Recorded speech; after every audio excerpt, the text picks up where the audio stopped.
남은 인생을 함께 걷는 것을 맹세하고 결혼할 때 전혀 생각하지 않는 것 중 하나가 자신 또는 배우자의 불륜 아닐까요? 그러나 결혼 생활이 오래 지속되다 보면 남녀의 애정도 열기도 식어 어느덧 다시 마음을 설레게 하는 연애를 해보고 싶다는 마음이 찾아올 수 있습니다.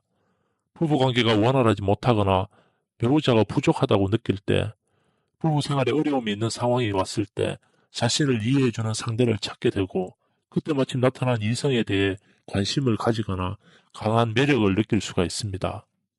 불륜 이유는 자신이 원하는 생활에 만족을 느끼지 못하기 때문에 일어나는 경우가 많습니다. 그렇다면 불륜에 쉽게 빠질 수 있는 유부녀는 어떤 사람들일지 한번 알아보겠습니다. 남자들 입장에서 꼬시기 쉬운 여자는 쉽게 관계를 허락하는 여자가 바로 쉬운 여자가 되는 겁니다. 남녀가 존재하고 사랑이 존재하는 한 영원히 없어지지 않을 바람, 그리고 불륜하면 남성 쪽이 쉽다는 이미지가 있지만 손뼉도 마주쳐야 소리가 나는 법, 최근에는 여성이 바람기, 불륜도 함께 증가하고 있다. 드라마나 영화에서조차 여성의 불륜, 혼외 자식, 이혼 등을 자연스럽게 다루고 있는 것도 그만큼 주위에서 관심이 많고 흔해졌기 때문이다. 그래서 여자들이 불륜을 하는 이유는 도대체 뭘까요? 상당히 마음에 드는 남자가 나타났을 때, 배우자에 대한 불만 때문에, 권태기에 빠진 부부, 남편의 외도 사실을 알고 난 후 열받아서 각방을 쓰는 리스 부부가 욕구를 풀기 위해, 아줌마도 여자이고 남자에게 사랑받고 싶을 때 등이 있습니다. 그렇다면 불륜에 쉽게 넘어가는 여자들 특징에 대해 한번 알아보겠습니다. 첫 번째, 외로움이 많은 전업주부. 바람난 여자들의 대부분의 변명은 외로웠기 때문에 라고 말합니다. 특히 외로움을 많이 느끼는 전업주부들은 하루 종일 집에 혼자 있는 경우가 많기 때문에 실제 남편과 아이만 바라보고 살게 되는 경우가 많습니다. 따라서 남편이 조금만 바빠지거나 신경을 못 써주는 경우, 애정이 느껴지지 않는다고 느낄 때 참지 못하고 다른 남자에게 마음을 채우려고 할지도 모릅니다. 두 번째, 욕구가 강한 여성. 보통 불륜 이유가 남자들은 육체적인 관계, 여자들은 정신적인 부분을 채우기 위해 불륜을 한다고들 하는데, 부부관계가 원활하지 못해 외간 남자에게 만족을 얻기 위해 바람을 피우는 여자들도 적지가 않습니다. 간혹 욕구를 채우기 위해 만났다가 마음까지 빼앗겨 앞뒤 못 가리는 유부녀도 종종 있습니다. 세 번째, 술을 좋아하고 분위기에 약한 여성. 술을 좋아하고 자주 마시러 다니는 여자도 꼬시기 쉬운 쪽에 속합니다. 술에 만취해서 분위기에 휩쓸려서 술김에 바람을 피워버릴 가능성이 높아지는 경우죠. 또 술자리 빈도가 많아지는 만큼 남성과 만날 수 있는 상황도 많이 만들어질 테고 남자들에게 대시받을 확률도 그만큼 많아지겠죠. 이 밖에 우유부단한 성격을 지닌 여자, 스킨십이 많은 여자, 노출이 심한 옷을 입는 여자 등이 있습니다. 불륜은 배우자 사이에 문제가 있을 때 일어나는 경우가 대다수입니다. 상대가 무엇을 필요로 하는지 제대로 알 수 있다면 불륜을 사전에 막을 수도 있지 않을까요? 경비 아저씨 한 분이 갑작스러운 상을 당해 3일간 휴가를 내셨다. 상황이 급박한 터라 그 빈자리를 어쩔 수 없이 내가 직접 채우게 되었다. 밤 12시 야간 순찰을 나섰다. 단지를 한 바퀴 돌며 평소보다 더 꼼꼼히 살폈다. 거의 순찰을 마치고 마지막 구역으로 향했다. 그곳은 단지에서도 가장 후미진 곳으로 야산과 인접해 있었다. CCTV는커녕 가로등마저 희미한 곳이라 주민들도 늦은 밤엔 좀처럼 가지 않는 곳이었다. 어둠 속에서 마지막 코스를 걸어가는데 멀리서 차 한 대가 눈에 들어왔다. 한적한 곳에 홀로 서 있는 승용차는 왠지 모르게 눈길을 끌었다. 여긴 주차 구역도 아닌데? 뭔가 이상한 느낌이 들어 가까이 다가갔다. 가까이 갈수록 차 내부가 묘하게 흔들리고 있었다. 창문은 뿌옇게 김이 서려 있었고 은은한 불빛이 새어나왔다. 차 안에는 한 남녀가 어찌나 열정적이던지 그 안에서 남녀가 한참 사랑을 나누고 있었기 때문이다. 참나, 멀쩡한 집 놔두고 왜 여기서 지랄이대. 그냥 독특한 취미를 가진 커플쯤으로 여기고 대수롭지 않게 여겼다. 누구인지 궁금하긴 하였지만 괜한 호기심으로 다가갔다가 들키기라도 한다면 사생활 침해로 잘릴 수도 있단 생각에 그냥 지나쳐야만 했다.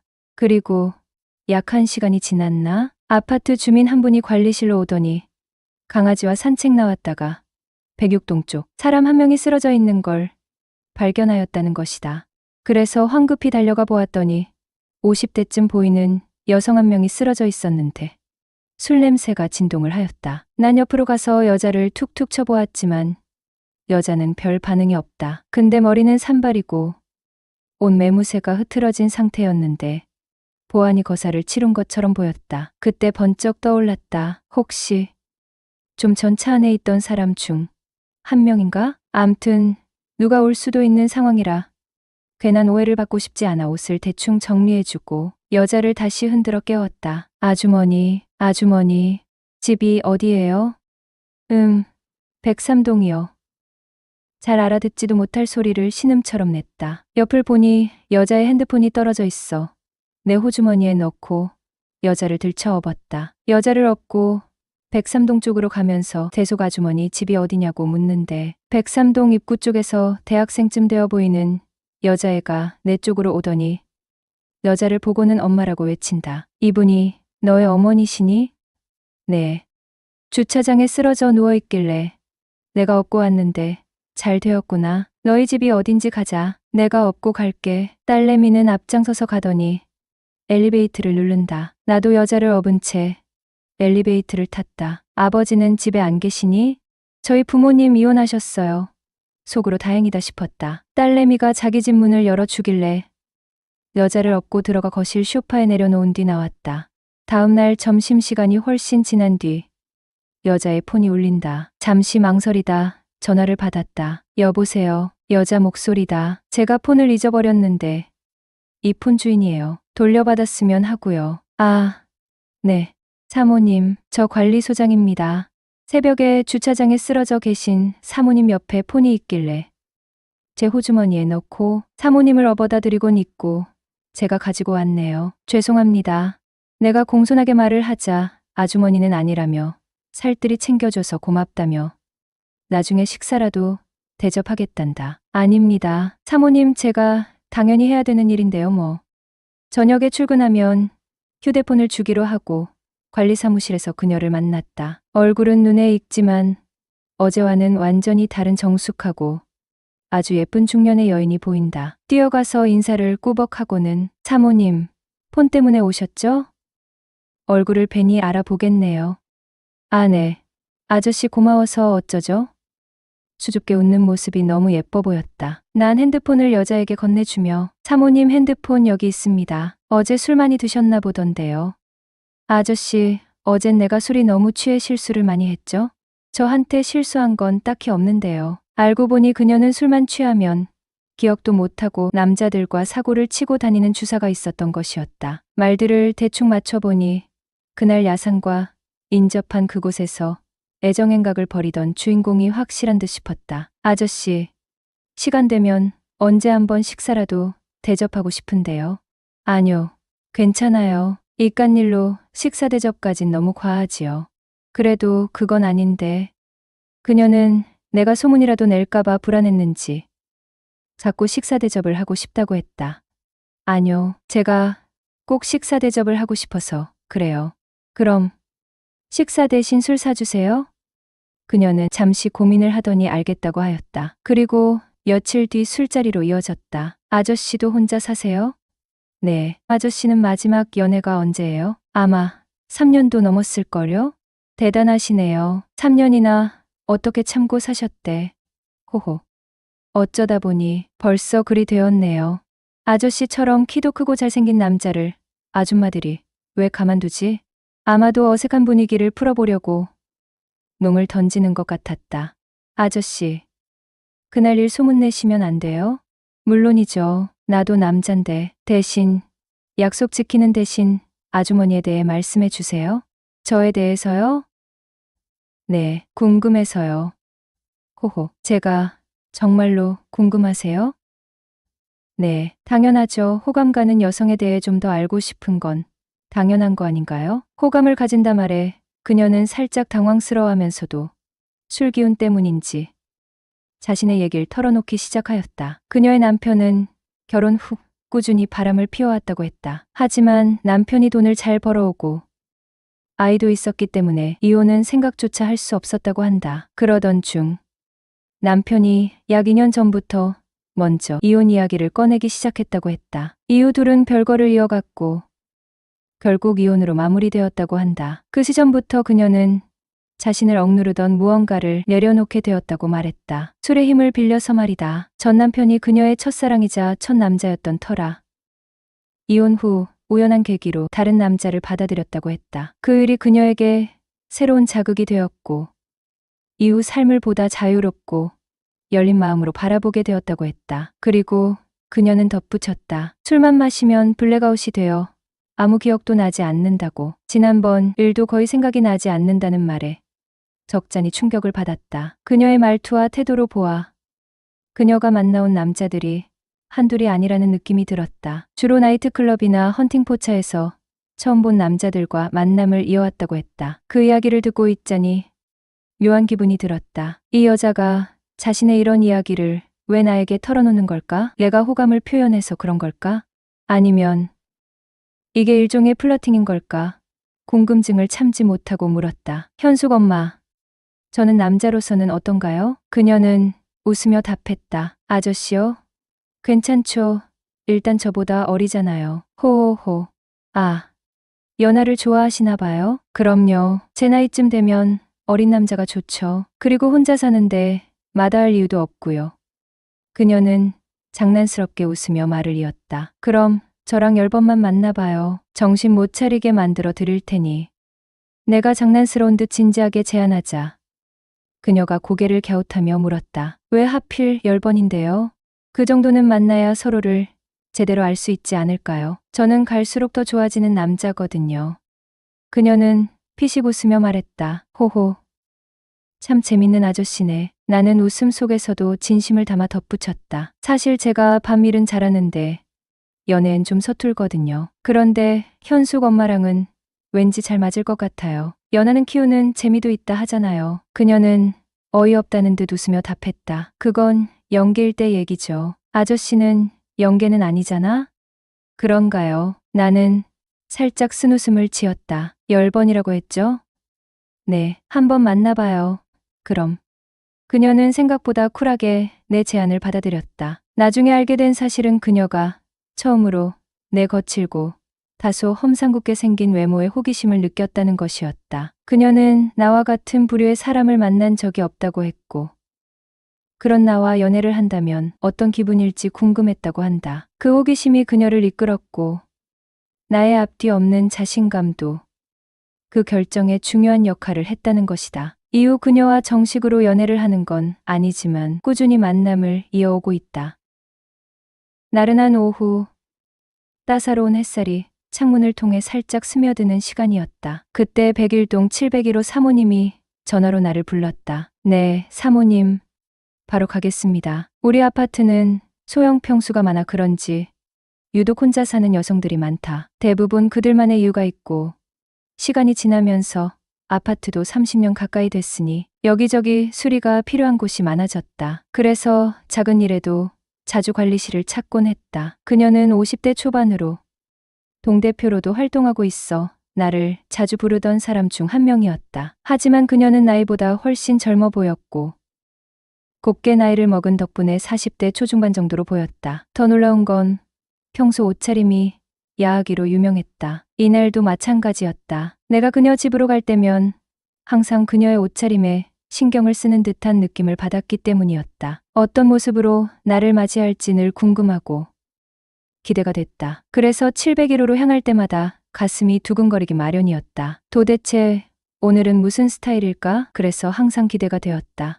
문을 열고 들어서면 이미 그녀는 부드러운 미소로 나를 맞이하고 있었다. 그때부터는 매번 느끼던 그 묘한 긴장감과 함께 한동안 나의 시선은 그녀에게 묶여버렸다. 김 소장 올해 몇 살이라고 했지? 40살 맞나요? 네, 맞습니다. 사모님. 돌싱이라며. 애인은 있어? 아니요. 현재 만나는 사람은 없어요? 아직 한창 나이인데 만나는 사람이 없으면 무슨 재미로 살아? 안 그래? 그렇기야 하죠. 밤만 되면 잠을 설치니 말이죠. 하하. 참나, 나이도 어린데 왜 그러고 사나? 사모님이 한 명 소개시켜 주시던가요? 김 소장은 어떤 스타일을 좋아하는데? 저는 사모님 같은 스타일이요. 김 소장 농담도 잘하네. 나같이 늙은 사람이 뭐 좋다고 그런 말을 해. 사모님이 어때서요? 제가 본 50대 중에 제일 이쁘신데요, 뭘. 그래도 김 소장 여자 보는 눈은 있네. 그녀는 싫지 않은 듯 살짝 미소 지으며 말했다. 그리고 우리 아파트에서 미모로는 1등이시잖아요. 사모님 정도 되는 여자라면 언제든지 콜입니다. 그녀는 갑자기 발동이 걸렸는지 날 보며 배시시 웃더니 갑자기 내 옆에 다가와 앉았다. 아, 요즘 따라 어깨가 자꾸 뭉치고 아프네. 김 소장이 좀 주물러 줄 수 있겠어? 저야 좋죠. 여자랑 이렇게 가까운 거리에 있는 게 얼마만인지도 모르겠네요. 어머, 김 소장 소나기 힘이 장난이 아니네. 너무 시원해. 하하, 제가 소나기 힘만 좋은 게 아닙니다요. 뭐야, 방금 그 멘트는 꼭 옛날 마당쇠가 마님한테 얘기하듯이 하네. 호호. 그럼요, 앞으로는 마님의 평생 몸종이 되겠습니다요. 그렇게 말하니깐 나 갑자기 설레는데. 그럼 오늘부터 모시면 되겠습니까요? 마님? 그래, 오늘부터 나의 돌쇠가 되어 주렴.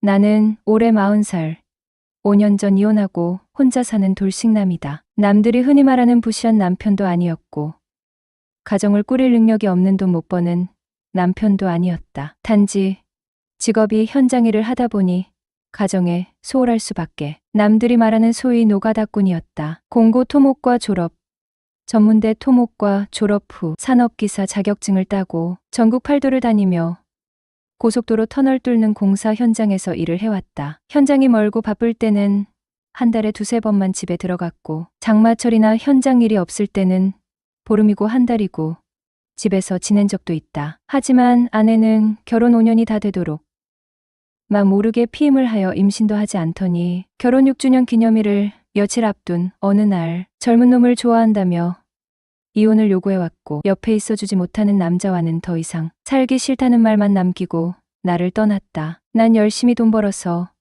마누라 고생 안 시키고 편히 살게 해주고 싶었을 뿐인데 남은 건 직업에 대한 회의와 마음의 상처뿐이었다. 먹여 살릴 처자식도 없는데 고생해가며 돈 벌어 뭐 하겠냐 싶어 10년 가까이 하던 토목일을 그만두게 되었다. 그리고 사무실에 앉아 편하게 월급 받을 수 있는 직업을 찾다가 선택한 게 주택관리사 자격증을 취득하고 아파트 관리소장이 되었다. 아파트가 30년 가까이 되었고 평수가 19평, 25평으로 구성되어 있다 보니 대부분의 입주민들은 장년층이 많았다. 그리고 희한하게도 우리 아파트엔 이혼녀와 과부들이 많이 살았다. 그래서 과부촌이란 소문이 돌기도 했다. 이곳 입주민은 관리소 직원들에게 개인적이고 사적인 일들도 많이 부탁을 했어요. 난 웬만하면 다 들어주었다. 왜냐하면 보통 2년마다 계약인 아파트관리소장은 임기 이후 아파트 입주자 회장이 정권을 가지고 있다 해도 무방하다. 그래서 입주자에게 찍히면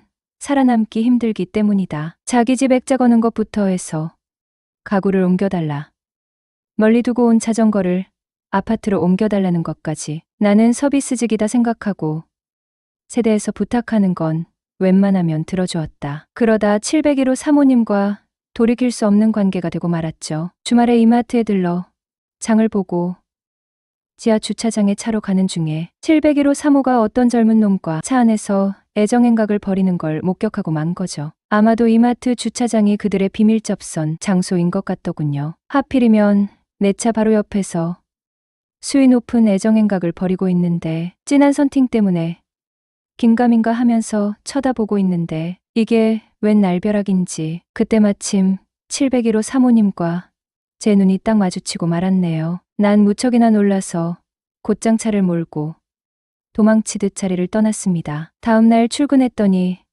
701호 사모가 자기 집에 와 달라고 연락이 오더군요. 혹시 어제 일 때문에 날 소장 자리에서 내보내려고 하나 불안한 마음이 한가득이었습니다. 거실로 들어서자 인사도 없이 다짜고짜 소파로 가서 앉으라고 손짓을 한다. 아줌마가 다른 건 몰라도 키도 크고 피부가 매끈한 꿀피부였다. 그날따라 외모에 신경을 많이 썼는지 내 눈에는 무척이나 아름다워 보였다. 커피 한 잔을 내오더니 나에게 이것저것 물어온다. 사모는 한참을 망설이더니 어제 있었던 얘기를 먼저 꺼낸다. 어디서부터 어디까지 보았는지 내게 물어보았다. 사실대로 얘기를 하자. 현재 남편과 별거 중이고 이혼 소송 중이라고 했다. 그래서 그날 일이 그녀에겐 엄청 민감한 문제였나 보다. 그 남자는 채팅 앱으로 만나 사귄 지 한 달 된 사이라고 하였다. 그리곤 나에게 흐느끼며 얘기를 한다. 제발 이 사실을 비밀로 해달라고. 그 일이 유책 사유가 되어 재산 분할에 엄청 불리해질 수 있다고 비밀로 해달랜다. 그때부터다. 그녀와 사적으로 연락을 주고받으며 시도 때도 없이 날 그녀 집으로 불러들였고 나 역시 그 재미에 푹 빠져 그녀의 돌쇠가 되기로 하였다. 아파트 입주민 여러분, 관리소 직원분들께 너무 과한 요구나 갑질을 하지 말아 주시길 부탁드립니다. 그들도 누군가의 가족이고 누군가의 아버지, 아들, 남편입니다. 최근 들어 관리소 직원들이 입주민들의 무리한 요구와 횡포를 견디지 못하고 떠나는 경우가 많아 관리소장의 평균 근속 연수가 2년도 채 되지 않는다고 하네요. 이는 육체적인 노동보다도 정신적인 스트레스와 감정 소모가 극심한 직업이기 때문이겠죠. 수없이 쏟아지는 민원과 때로는 상식을 벗어난 요구 속에서 사람들은 마치 힘들면 그만두라는 태도로 우리를 대합니다. 그래서 저는 그들의 요구를 묵묵히 받아들이며 제 역할을 해내고 있어요. 저는 관리소장 치고는 비교적 젊은 편입니다. 그래서인지 아파트에 거주하는 50대 불식 여성이나 과부 입주민들 사이에서 나름 인기가 있는 것 같더군요. 그들은 저를 믿음직한 일꾼 혹은 말을 잘 듣는 머슴쯤으로 생각하는 것 같아요. 처음에는 자존심이 많이 상했습니다. 하지만 어느 순간 생각을 바꾸기로 했어요. 그녀들은 마치 양반집 마님들이고 저는 그 집의 머슴이라 여겼죠. 그렇게 마음을 다잡으니 오히려 상황을 즐기게 되더군요. 세상을 바꿀 수 없다면 스스로를 바꿔라. 그러면 세상도 달라 보일 것이다.